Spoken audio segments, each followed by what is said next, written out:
Hola, bienvenidos a Pura Bici. Somos Ted y Chino y hoy tenemos con ustedes un programa súper especial con uno de los grandes ciclistas de la historia de nuestro país.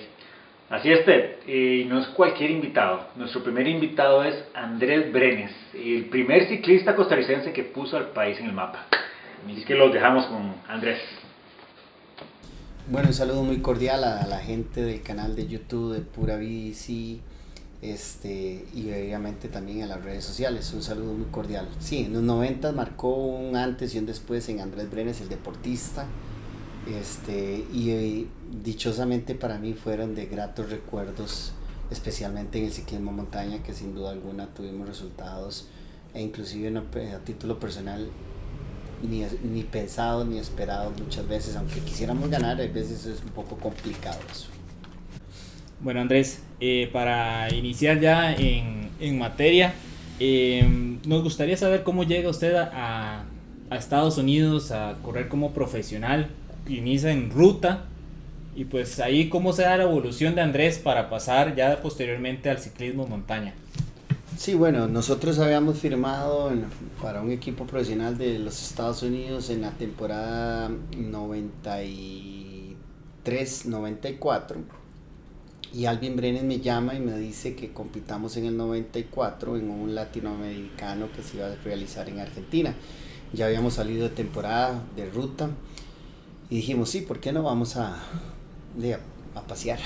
La verdad es que fue un tema más recreacional que competitivo, pero también buscando siempre un desenvolvimiento y un crecimiento en algo que a mí me gustaba, que era el ciclismo montaña. Era una disciplina que lo manejaba en ese entonces Colombia por muchísimo contra los demás rivales de América. Y dichosamente para mí, para mi país, logramos ganar con más de 12 minutos esa competencia a nuestros rivales directos, que era Colombia.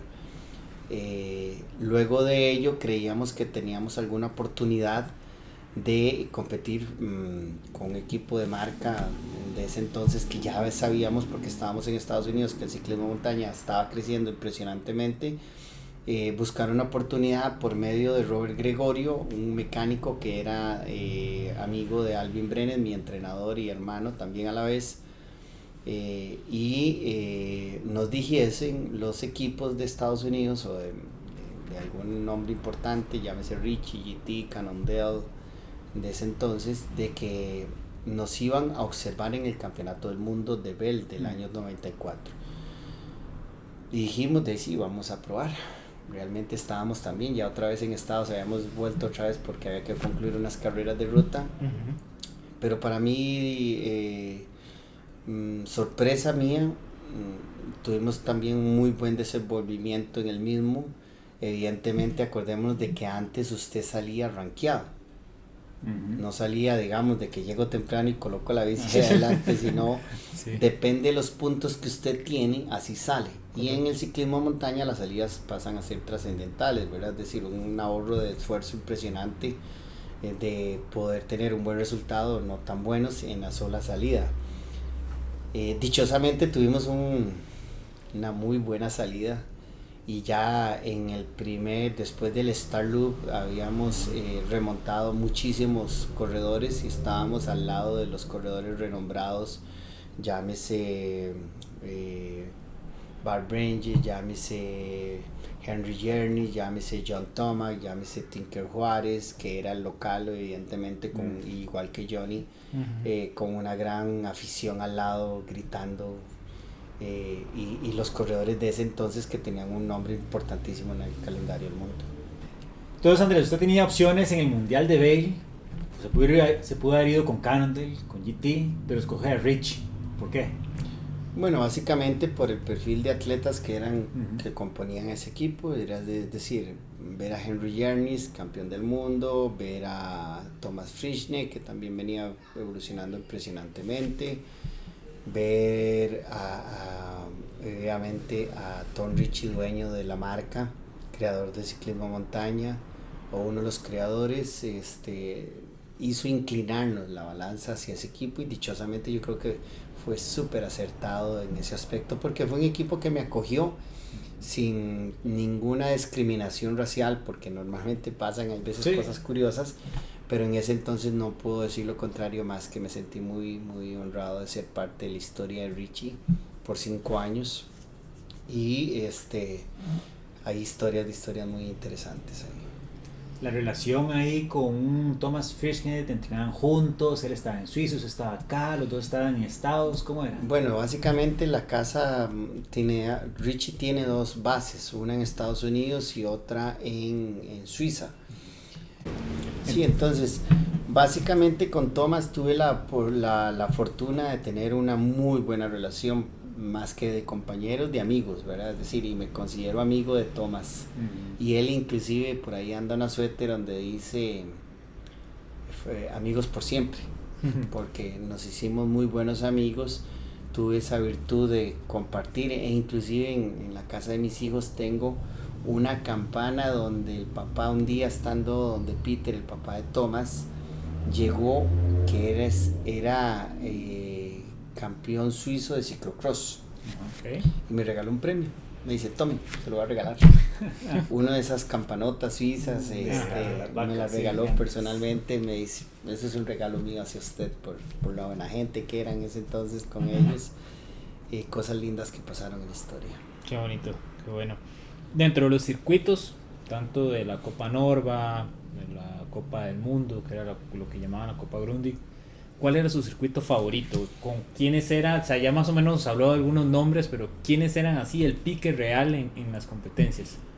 Bueno, el ciclismo montaña evolucionó, ¿verdad? Es decir, acordémonos de que John Tomac fue el papá por alguna época, luego vino Tinker teniendo una época ahí también pequeña, haciendo muy buen desempeño. Luego lo toma Henry Jernis de Dinamarca, luego lo toman los franceses y los suizos, que evidentemente son los que han estado pasándose la bola entre ellos. Son como los rivales directos de ese entonces que uno veía al lado y que uno competía al lado de ellos, que no era muy usual ver a un latino ahí. Sí. Circuitos preferidos, Australia, de Copas del Mundo, mundiales, obviamente en Colorado lo hacía muy bien, también otro circuito en Europa que me agradó, el de Suiza, el de Châteauneuf. Quedamos, me parece, el 9º en ese mundial. Era un circuito lindo, interesante. Bueno, Andrés, la bici, ¿cómo era la bici? ¿Cómo eran los componentes, el material, cómo andaba de peso? Cuéntenos un poquito cómo era esa bici. Era evidentemente una bici muy diferente a las bicis actuales en muchos aspectos. La composición de los materiales era básicamente en acero, en steel. Eran algunas piezas ya de titanio, que sí estaba ya presente el material.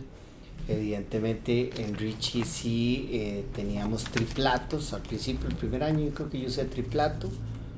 Luego pasamos a biplato al final de las temporadas como inicio de esa evolución de tecnología. Y mi primer año Richie tomó la decisión de usar suspensiones. En ese entonces firmaron para Roadshow como suspensión oficial del equipo. Usaban un stem o un expander con suspensión anterior a mi presentación. Entonces era una bici que manejaba 44, 46 dientes en el plato grande y teníamos 28 dientes en el pequeño, y con 34 o 32 dientes atrás. Éramos 8 cambios, si no me equivoco, en ese entonces. Duro. Imagínense que Chino andaba buscando como un 24, estaba buscando para la bici de montaña. Hoy estábamos en una gran encerrona en ese aspecto, en ver qué era, digamos, la medida correcta para ese segundo día de la Ruta de los Conquistadores, y ya estábamos pensando en cambiar un poco la transmisión de cambios que tenemos. En aquel entonces no había mucha opción, Shimano daba el piñón. Yo tenía cambios, pero era hacia arriba, no hacia abajo, no hacia suaves, sino hacia duros. Correcto. Entonces sí era un tema como complicado. Entonces, Andrés, usted estuvo corriendo de 1995 al 2000 en la Copa del Mundo, la Copa Grundig, que se llamaba en aquel entonces, el nivel más alto, y en la Copa Norba, la Copa de Estados Unidos, que hoy en día una Copa Nacional no es de tanto renombre, pero Norba en los 90s era a nivel Copa del Mundo. Era Copa del Mundo. Estaban los más grandes ahí. ¿Cuáles fueron sus mejores resultados, sus mejores momentos ahí? Bueno, a nivel de campeonatos del mundo, dentro de esos 5 años, en 3 estuvimos en el top 10, séptimos, décimos, novenos. A nivel de Juegos Olímpicos, que ya había que, también era la primera vez que entraba el ciclismo montaña en Juegos de Atlanta, había que puntuar para estar en ellos, ¿verdad? No era simplemente como en el anterior que quiero ir a Juegos Olímpicos y tenías algún tipo de relación y te llevaban. Quedamos sexto lugares, ganamos, por ejemplo, latinoamericano, ganamos medalla de plata en panamericanos a nivel de ciclismo montaña, ganamos el Tour de Hawái, otros 2 quedé en los primeros 3 puestos. Bueno amigos, esperamos les haya gustado el video, esperamos hayan disfrutado esta entrevista tanto como nosotros lo hicimos. Y bueno, Andrés Brenes nos dio mucho en estos días. Así es, esta es la primera parte, la próxima semana volvemos con la segunda parte, así que si les gustó esto, suscríbanse al canal en YouTube, denle like al video, compártanlo en Facebook. Síganos en Twitter, TEDAF, ChinoSR. Hasta luego. Nos vemos la otra semana.